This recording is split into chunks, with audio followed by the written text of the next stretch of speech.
मेरो रोशनको रुम चाहिँ यो हो एकदमै दामी छ यो हाम्रो हो उता होइन यो हाम्रो हो यो चाहिँ हाम्रो यो होइन यो हाम्रो हो हामी यहाँ सुत्ने हो है हामी चाहिँ यहाँ टक्क सुत्नु पर्ने हुन्छ अड्दैनौँ नि त त्यही भएर क्या अड्दैनौँ नि त हामी अनि यो रुम चाहिँ हाम्रो एकदमै दामी छ रुम हेरौँ न यस्तो डेन्जर रुम छ अब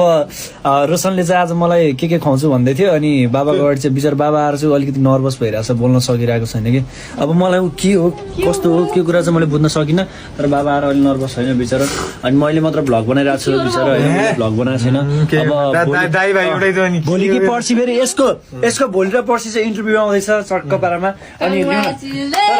यस्तो हो क्या फेरि लिनु म पनि कुनै दिन विदेशबाट यसरी कि यो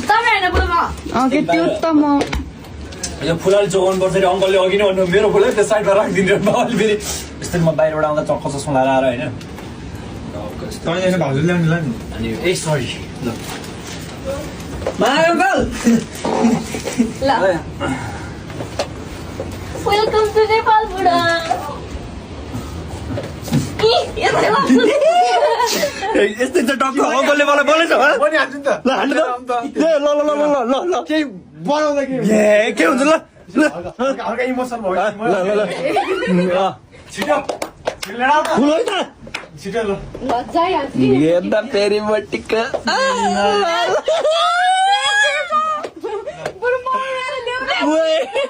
तिमी जाऊ न तिमी पछि जान्छु ल ल अनि टुक्क ल इमोसनल भइदेऊ नि त केमा जान सक्छ दुबन फिल्ममा जाऊ जाऊ साच्चीको बुद्धिसबाट आएन ल साथी थियो भाइ सिरियस भएर कस्तो हल्का ल ल ल ल ल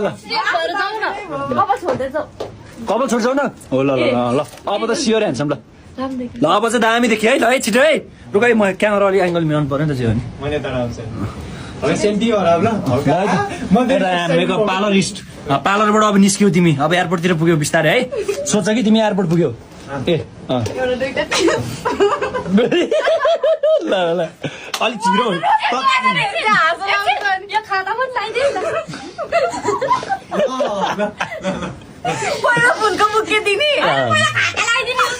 ल ल ल ल आउन सिरियस भएर कस्तो भने त म सघाउँछु ल लास्ट टेक है ल है 3 2 1 एक्सन मलाई हो म्याडम अनि आइदैन यो फुल त सुक्छ सर यो फुल त सुक्छ भन न